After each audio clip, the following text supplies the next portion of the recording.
अपनी बेबाकी के लिए प्रसिद्ध इनेलो नेता अभय सिंह चौटाला ने कांग्रेस के राष्ट्रीय अध्यक्ष खड़गे के बयान का समर्थन करते हुए बीजेपी के साथ सीएम मनोहर लाल व पीएम मोदी पर कई निशाने साधे। वे आज सांसद धर्मवीर सिंह के पिता के निधन पर शोक प्रकट करने के लिए भिवानी आए थे। अभय चौटाला ने कहा कि सांसद चौधरी धर्मवीर सिंह के परिवार के साथ उनके पुराने नाते हैं। अभय सिंह ने कहा कि सांसद चौधरी धर्मवीर सिंह आज किसी भी दल में हो, पर उनके परिवार को राजनीतिक ताकत ओम प्रकाश चौटाला व देवीलाल ने दी थी। वहीं केंद्र के अंतरिम बजट को लेकर अभय सिंह चौटाला ने कटाक्ष किया। उन्होंने कहा कि बीजेपी से ना तो पहले कोई उम्मीद थी और ना ही अब है। उन्होंने आरोप लगाया कि बीजेपी देश को आगे ले जाने की बजाय जाति व धर्म के नाम पर बांट रही है। कांग्रेस के राष्ट्रीय अध्यक्ष मल्लिकार्जुन खड़गे द्वारा बीजेपी पर क्षेत्रीय दलों को डराने धमकाने के आरोप का भी अभय सिंह चौटाला ने खुलकर समर्थन किया। भिवानी से दीपक मुटरेजा की रिपोर्ट। हमारे बहुत पुराने रिश्ते हैं आपस में। इस परिवार में राजनीतिक तौर पे किसी ने ताकत दी तो चौधरी ओम प्रकाश चौटाला ने, चौधरी देवीलाल जी ने दी थी।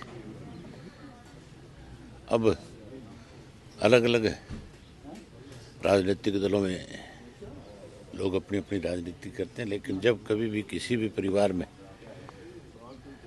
परमात्मा ना करे, एक उम्र के बाद हर व्यक्ति को जाना है, तो हमारी एक जिम्मेवारी है कि किसी भी परिवार में इस किस्म की घटना हो तो उसमें जरूर दुख दर्द बांटना चाहिए जाकर के।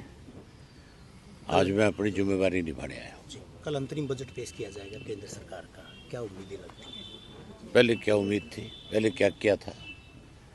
हमेशा धर्म की, मजहब की राजनीति करने वाले लोग रहे हैं भाजपा के। इन्होंने देश को आगे ले जाने की बजाय जाति धर्म के नाम पे बांटने का काम किया है। इनसे ये उम्मीद नहीं कर सकते हमें। इन्होंने तो बहुत बड़े बड़े वायदे किए थे।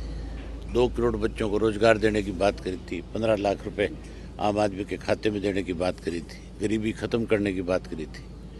अब तो हमारे देश का प्रधानमंत्री भी सारा दिन धर्म के नाम की बात करता है। सर, इंडिया गठबंधन बिखराव की तरफ है, जिस तरह से लगातार जो दल टूटते जा रहे कोई इंडिया गठबंधन वाला आप पे आए, उससे बात करना इस बारे में। हैं, इनेलो मैं उसमें शामिल नहीं हूँ। सर, कांग्रेस के जो प्रदेश राष्ट्रीय अध्यक्ष खड़गे, उन्होंने कहा कि किसी को डरा जा रहा, किसी को धमकाया, अगर यही हाल रहा तो ये आखिरी चुनाव होगा, इसके बाद वोट की राजनीति। हाँ, हालात इस किस्म के बढ़ते जा रहे हैं, इसीलिए इंडिया बनाने की बात हुई थी। लेकिन जिस तरह से इंडिया का बिखराव हो रहा है वो देश के लिए घातक है, नुकसानदायक है। विधानसभा लोकसभा चुनाव को लेकर तो सब क्या तैयारियां हैं इनेलो की, अगर बात करें? हमने, हमारा जो कार्यकर्ता कभी बैरक में नहीं गया। हमने बहुत दफ़ा इस तरह के उतार चढ़ाव देखे हैं। इंडियन नेशनल लोकदल पार्टी का कार्यकर्ता हमेशा अपनी जिम्मेवारी निभाता है। अब जब चुनाव आएगा हम उसके लिए तैयार हैं। कल इसी जगह मुख्यमंत्री ये बोलकर गए हैं कि किसी भी दल का, चाहे इनेलो की बात करें और दूसरे दलों की बात करें, कांग्रेस का कोई वजूद जो है, हरियाणा और केंद्र में एक तरफा लहर जो है बीजेपी की है, वो दावा करके गई। तो आदत है उसकी, रोज करता है। शुक्रिया।